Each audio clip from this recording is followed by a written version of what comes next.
தமிழ்நாடு சட்டமன்ற பேரவைத் தலைவர் அவர்களே,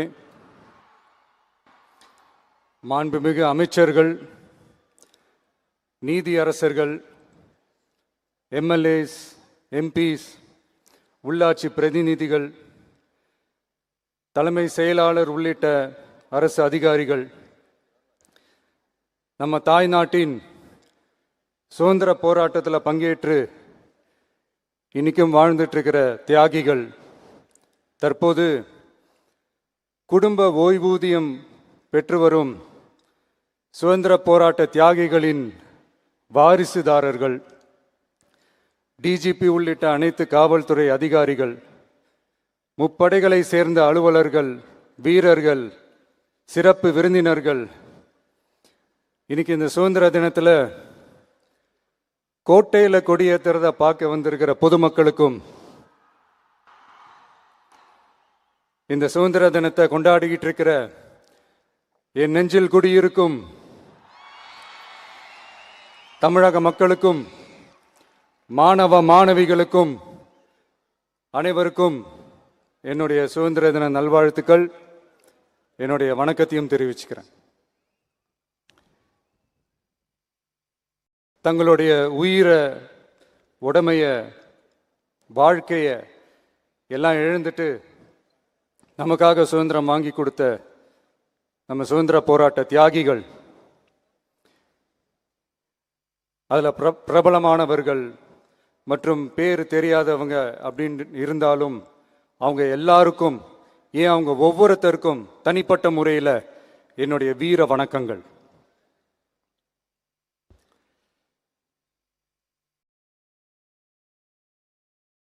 நம்மளை ஒரு அடிமை மாதிரி வச்சிருக்காங்க அப்படின்னு தெரிஞ்சிட்டாலே மக்கள் மத்தியில் ஆட்டோமேட்டிக்காக ஒரு ஒற்றுமை ஒன்று வர ஆரம்பிக்கும்.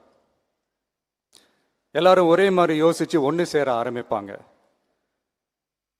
அப்படி ஒன்று சேர்ற இடத்துல தான் சாதி உடையும், மதம் உடையும், மொழி, இனம், இந்த மாதிரி எல்லாமே உடஞ்சி நொறுங்கும்.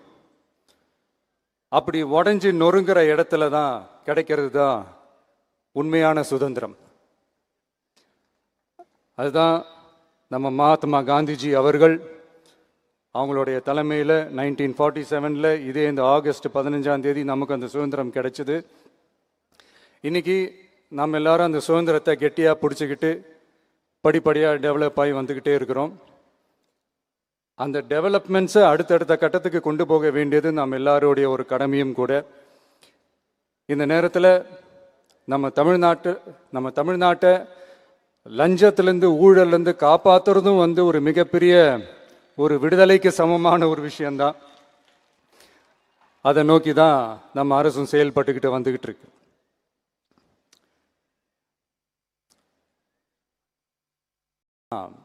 இந்த 386 ஆண்டு பழமையான இந்த கோட்டையில் இங்கே மேலே ஏறி வந்து இந்த 80வது சுதந்திர தின நாளில் நம்ம நாட்டோட தேசிய கொடியை ஏற்றி வச்சு இன்னைக்கு இந்த விழாவில் என்ன பேசவும் வச்சிருக்கிறீங்க. அதுக்காக உலகம் முழுவதும் இருக்கிற என்னுடைய தமிழ் சொந்தங்களுக்கும், தமிழ்நாட்டு மக்களுக்கும், ஜென்சி இளம் சிங்கப்படை தோழர்களுக்கும் என்னுடைய மனமார்ந்த நன்றியை தெரிவிச்சுக்கிறேன். பிறப்புக்கும் எல்லா உயிருக்கும் அப்படின்ற ஒரு மிகப்பெரிய ஒரு கோட்பாட்டை அடிப்படையாக வச்சு தான் நம்ம தமிழ்நாட்டை லஞ்ச லாவண்யமற்ற போதைப் பொருள் கலாச்சாரம் இல்லாத, பெண்கள் பாதுகாப்பு, சமூக நீதி அடிப்படையில்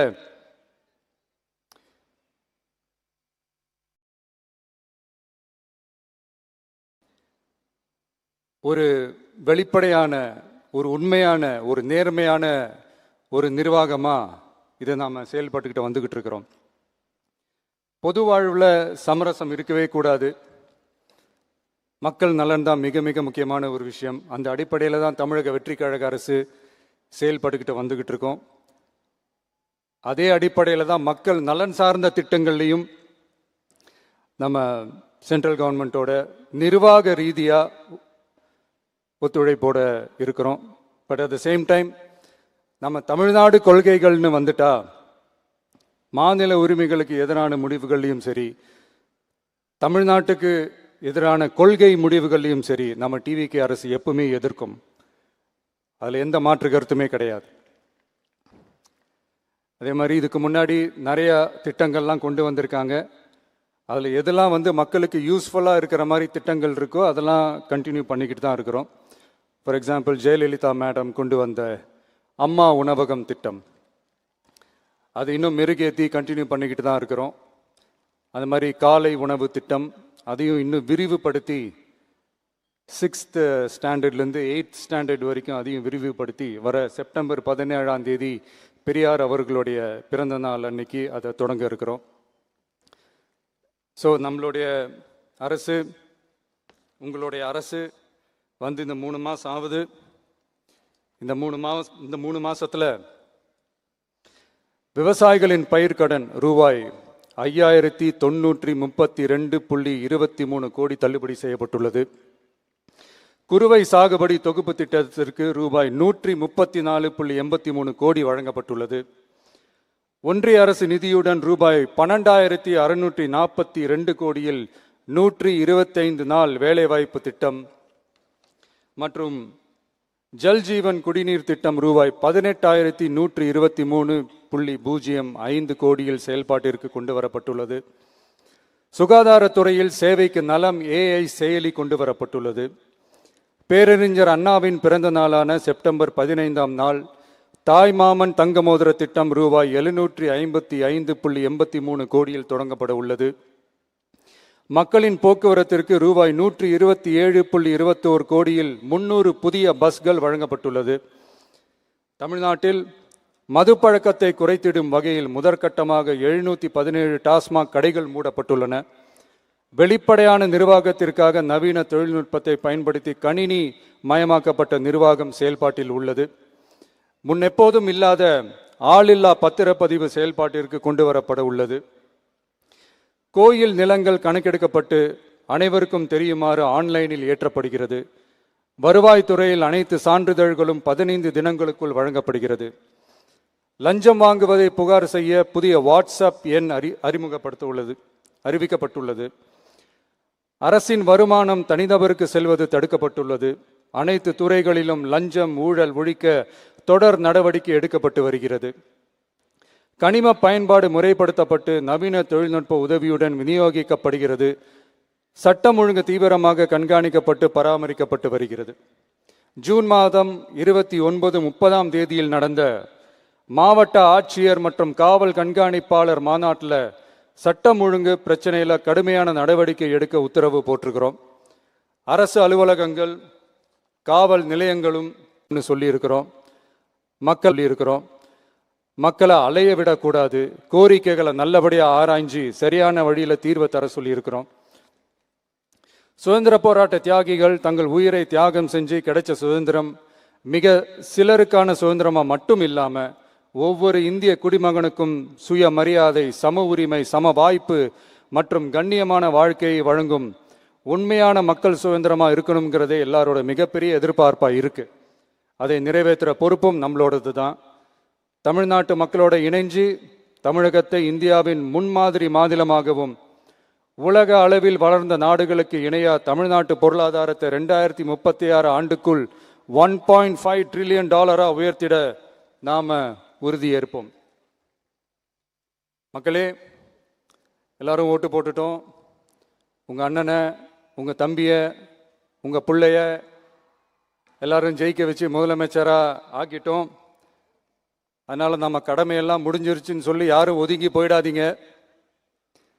இனிமே தான் நீங்க நம்மளோடவே கூடவே இருக்கணும்.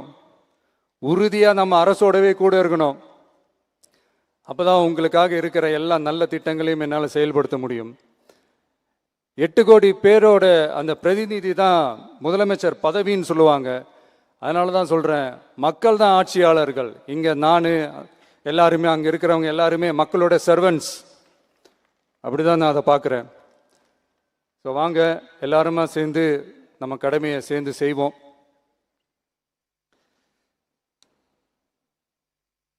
நம்ம அரசுக்கு எதிரான சக்திகளையும் சரி சதிகளையும் சரி முறியடிப்போம்.